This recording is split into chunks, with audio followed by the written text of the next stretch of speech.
Once you get started, I look in your eyes and I can see. I used to go to Rick James' house, and I used to go to Nicole's house. And that's how I did it. I was very undercover. What really happened to Chaka Khan, the music legend? Why has her journey been filled with so much pain and struggle? Did fame bring her happiness, or did it lead to heartbreak? How did personal battles affect her life and career? Oh, sweet thing.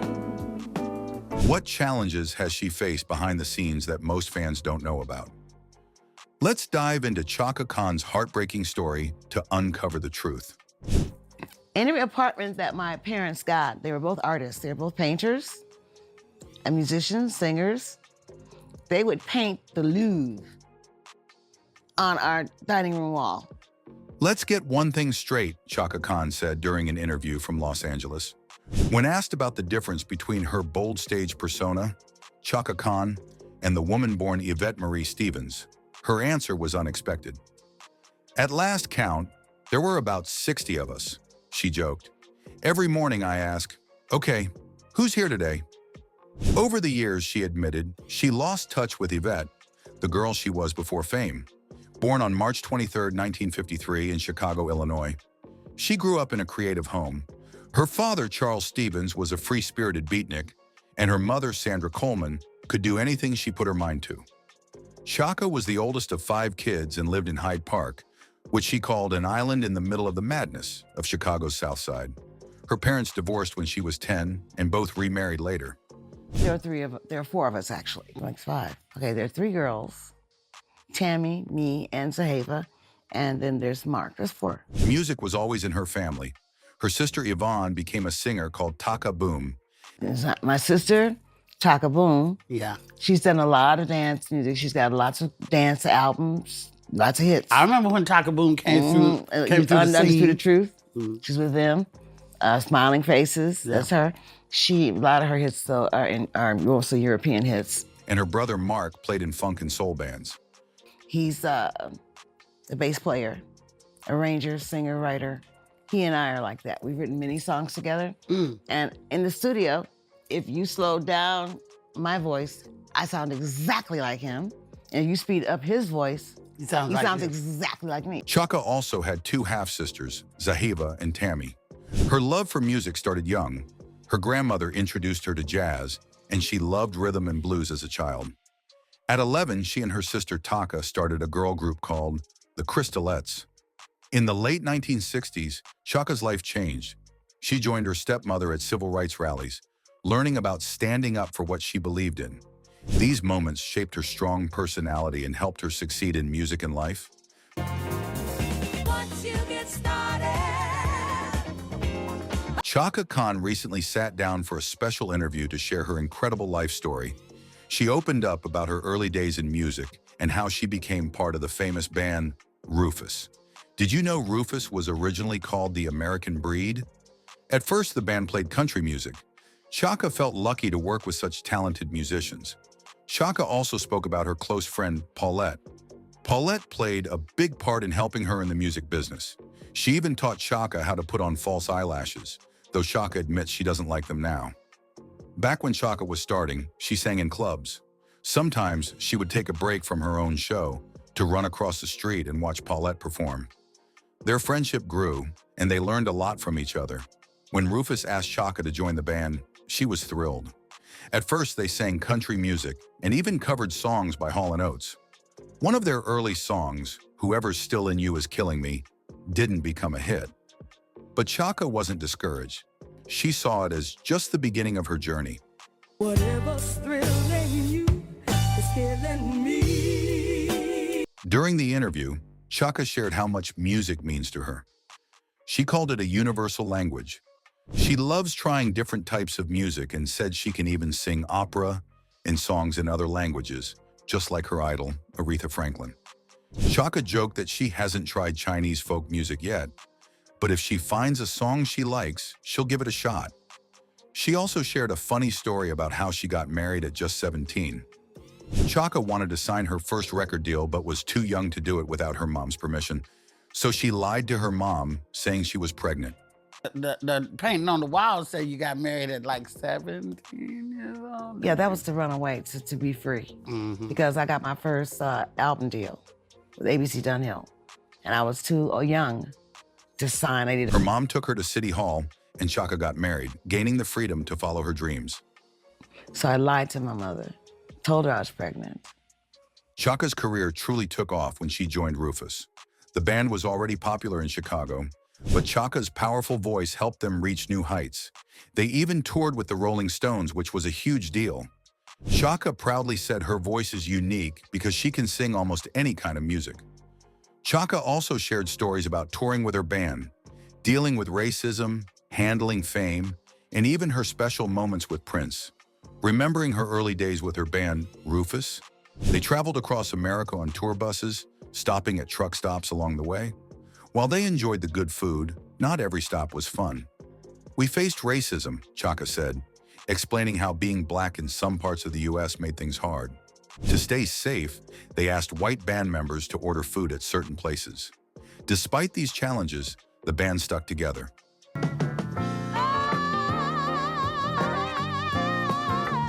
The band also faced changes that hurt Chaka deeply. The record label decided to rename the group to Rufus, featuring Chaka Khan. Chaka didn't ask for this. The label wanted her in the spotlight, but it made the rest of the band feel left out. "It broke my heart," she said. "We were a band." This caused tension and eventually led to the group breaking apart. Fame wasn't always easy for Chaka. She admitted it brought a lot of pressure. "I've never had a real vacation," she said. "Even trips for fun turned into work." Touring also made her feel trapped, as she couldn't walk around freely without being noticed. Chaka shared a funny memory about Prince. He loved staying up all night and once took her bowling at 3 a.m. "I went with him once or twice, but then I said, 'No thanks,'" she joked. She believed Prince would have enjoyed the quiet life during quarantine, since he liked his own space. I heard that you recently did a successful stint in rehab? Yeah, one of two. Yes, One of two. My second time. Yeah. Your second time. Yeah. When was your first time? That long Been a ago. while, yeah. Chaka Khan, the legendary singer, faced one of the biggest battles of her life: addiction to drugs and alcohol. For many years, she struggled with substances like cocaine, heroin, and alcohol. These addictions affected her career and personal life deeply. But Chaka's story is not just about struggles, it's about her strength to overcome them. So, and when you were in there, I heard that you were in there with Lindsay Lohan as well. Yeah, I was in with Lindsay. Were you roommates or down the hall mate? Like, did you have contact with her? I had plenty of contact with her. Her journey with addiction began early in her music career. She once revealed that her father's struggles with heroin had an impact on her. There was a scary moment when she almost died after mixing sleeping pills with cocaine. Chaka battled addiction for years, even going through challenges in Alcoholics Anonymous, AA, until the early 2000s. After an injury, she became dependent on painkillers but made a big change in 2013. Since then, she has stayed clean. Today, Chaka proudly calls herself an ex-addict, saying, "Life changes, and so did I." I used to go to Rick James' house, and I used to go to Nicole's house. And that Okay, was that's that. how I did it. I was very undercover. Chaka and her sister both also entered a de-rehabilitation program to address their addictions to prescription D.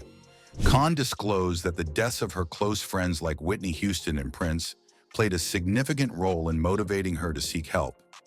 She revealed that she was struggling with an addiction to the same medication that contributed to Prince's death, with an autopsy revealing that he died from an overdose of fentanyl, a potent opioid painkiller. Khan's acknowledgement of her addiction and her decision to seek treatment underscores the serious impact of substance abuse within the music industry and highlights the importance of seeking help to combat addiction. "Unfortunately, I will miss concert appearances over the summer," said Khan. "However, it's vital that I put my health and well-being first. I know that I am disappointing some of my fans, but I also know they would want me to recover and be well and healthy." Khan shared that she and her sister made a promise. They would face recovery together and support each other every step of the way. She said, The tragic death of Prince made us think deeply about our lives and what matters most. We knew it was time to save ourselves. Chaka also thanked everyone for their love, prayers, and support. Instead of letting her struggles define her, Chaka turned her pain into purpose. She started the Chaka Khan Foundation to help people dealing with addiction and other challenges. Her work shows others that they are not alone and that second chances are real. Losing friends and fellow artists can change a person's life, especially when those friends were part of their creative world. For Chaka Khan, the deaths of stars like Prince and Whitney Houston had a deep impact on her. These losses made her think about the dangers of fame and addiction.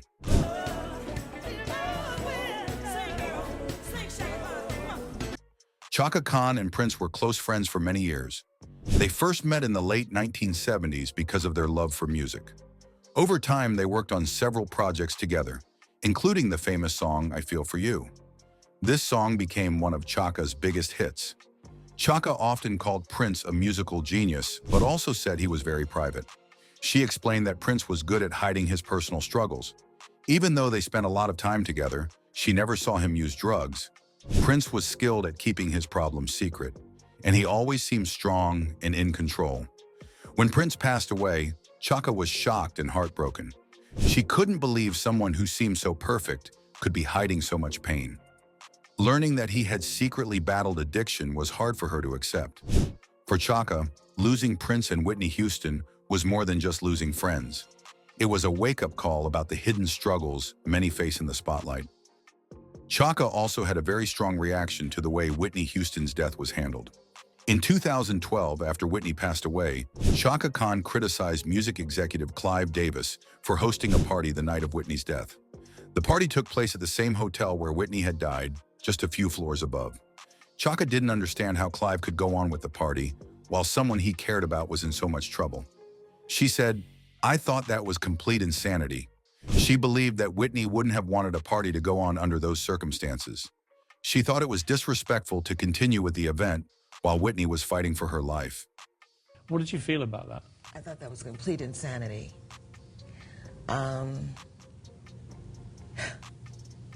And knowing Whitney, I don't believe that she would have said, the show must go on. She was the kind of woman that would say, stop everything.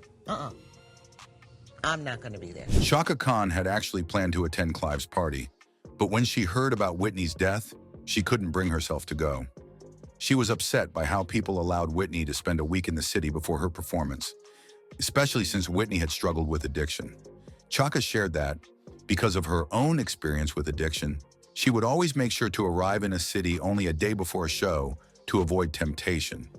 She said that if she had been in Whitney's position, she would have arranged things differently to stay safe and avoid falling back into old habits.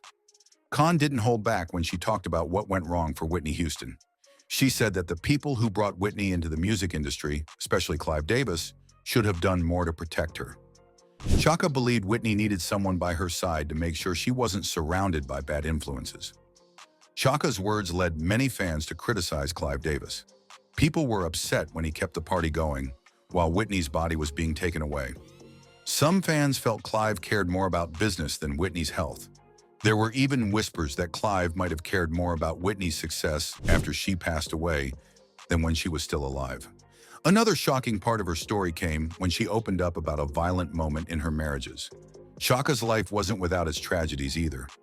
One of the most painful moments was the death of her mother, which hit her hard. She also talked about the difficult times she faced with her children, especially her son, Damian Holland, who was involved in a legal case in 2004. Damian was accused of murder but was later acquitted. Even though the case was dropped, the stress of it weighed on Chaka and her family. Khan has always said that her voice is her biggest strength. She describes it as powerful, like a horn that stands out. Even though her marriage didn't last, she didn't let it define her. The hardest part for Chaka was not leaving her husband, but having to leave her kids behind when she went on tour. She remembers how her daughter Malini would try to climb into her suitcase whenever it was time for Chaka to travel. Chaka wanted to give Malini a normal life, but being a famous musician made it difficult. She worked hard to balance her career and being a mother, but it wasn't always easy. Despite the challenges, Chaka never stopped trying to give her daughter the best upbringing, even though it was different from other kids. Chaka Khan has been married 3 times. Her second marriage to Richard Holland, a music producer and songwriter, was one of the toughest. Richard was also the father of Chaka's son, Damien, but their marriage was troubled with fights and abuse. Even with all these struggles, Chaka continued to push forward, using her voice and strength to keep going. In 1976, when Chaka was 8 months pregnant with her son Damien, she and Richard got into a big argument. Things got out of hand, and Richard allegedly punched Chaka in the face. That's when things took a very dangerous turn. Chaka, feeling scared and hurt, grabbed a shotgun. She loaded it and fired it at Richard. Luckily, she missed, but the moment was shocking. Richard quickly ran into another room, slammed the door, and turned off the lights. At the time, Chaka was upset, but she still made a decision that would later haunt her. She called the police but lied, saying that an intruder had caused the trouble. It wasn't until later that Chaka admitted the truth. The guilt hit her hard, especially knowing her daughter Melanie had seen everything. Chaka realized how wrong the whole situation was, and she felt terrible that her child had witnessed such violence. Khan's marriage to Richard was full of struggles, but the violent fight was the breaking point. They had been through many difficult times, but this fight was too much for Chaka to handle. It was also the reason she wrote her famous song, Sweet Thing, which she wrote for Richard. After a dangerous incident, Chaka knew it was time to leave the unhealthy relationship.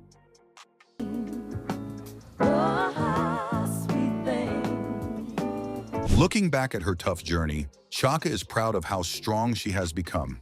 She says the hard times helped her grow and become more powerful. Life has not been easy for her, but it taught her to be tough and ready for whatever comes next. Chaka Khan has faced many tough times in her life, from personal struggles to financial problems. Like many artists, she didn't always get paid fairly for her work. Sometimes the money she earned didn't come in as expected. On top of that, living a lavish lifestyle added extra pressure. These money issues made life even harder, especially when she was already dealing with personal problems. Despite everything, Chaka never gave up. She is known for being strong and determined. In an interview, she shared how she learned to push through tough times. One of her biggest challenges has been dealing with diabetes, a disease she has had for many years. It requires constant care, but Chaka didn't let it stop her. She worked hard to manage her health so she could keep performing and doing what she loved. Her strength and determination are what have kept her going all these years. In addition to her health struggles, Chaka also faced a heartbreaking tragedy in the late 1970s. Her manager was killed by her boyfriend at the time, who was later convicted of the crime. This tragic event added even more emotional pain to an already difficult time in her life. But Chaka pushed through it and didn't let it break her. Over the years, Chaka Khan's career only grew stronger. In 2011, she was honored with a star on the Hollywood Walk of Fame. This was a huge achievement, and she celebrated it with her family and friends, including Stevie Wonder, who helped write her famous song, Tell Me Something Good. Later that year, Chaka and her former band, Rufus, were nominated for the Rock and Roll Hall of Fame. It was a big moment as it marked their first nomination after waiting for 13 years. Oh, say, can you see? Khan is known for using her music to send powerful messages. In 2012, she re-recorded her song, Super Life, to honor Trayvon Martin, a young man whose death caused a lot of anger and concern in the United States. She renamed the song Super Life, Fear Kills, Love Heals, and included other famous stars like Eric Benet, Kelly Price, and Terry Crews. The song spread a message of love, healing, and standing up for what is right. That same year, Chaka Khan performed at a benefit for the Israeli Defense Forces, replacing Stevie Wonder. While her performance raised $14 million for the IDF, it surprised many because Chaka had once supported the Black Panther Party, which backed Palestine. In 2013, Chaka was honored in her hometown of Chicago for her amazing work. I was maybe in my second year, and I was cutting a lot of classes. So I just took that time to become a Panther. They renamed a street near her old high school to Chaka Khan Way and even declared the day Chaka Khan Day. It was a huge celebration of her long career, and she performed at a special event in Millennium Park.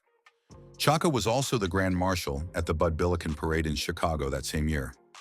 In 2019, Chaka was honored at the Power of Women Luncheon by Variety magazine for her work supporting Little Kids Rock, a charity that helps children learn music. She also worked with Ariana Grande on a song called Nobody for the Charlie's Angels movie soundtrack. Later that year, Chaka competed on The Masked Singer, where she performed as Miss Monster. Unfortunately, she was eliminated early in the competition. Khan also faced some tough criticism in 2020. She sang the national anthem at the NBA All-Star Game, but many people didn't like her performance. They compared it to Fergie's controversial version from 2018. Despite the criticism, Chaka didn't let it bring her down. In June 2018, Chaka Khan released a new single called Like Sugar. She worked with Switch, a member of the music group Major Lazer, on this song. Later, she performed it on The Ellen Show to promote it. Like Sugar was also included in her 2019 album, Hello Happiness, which was her first album in 12 years. The album was released on February 15, 2019.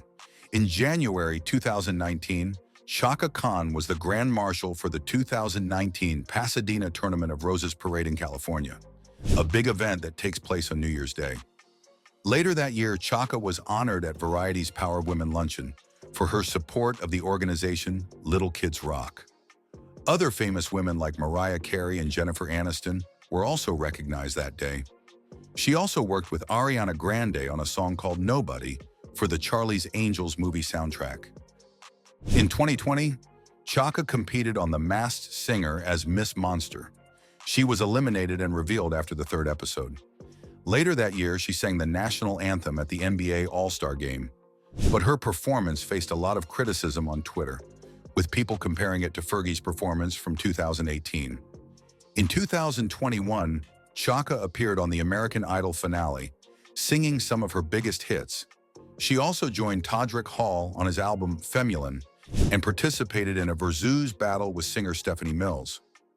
In 2022, Chaka Khan released a new song called Woman Like Me. It came out in July and was well received by her fans. Then in 2023, Chaka Khan was ranked number 29 on Rolling Stone's list of the 200 greatest singers of all time. She has won 10 Grammy Awards, including 2 with Rufus, and has been nominated for 22 Grammys. Chaka Khan's life has been full of ups and downs, but she has never stopped sharing her powerful voice with the world. She is a true legend, and her impact on music and culture will be remembered for years to come.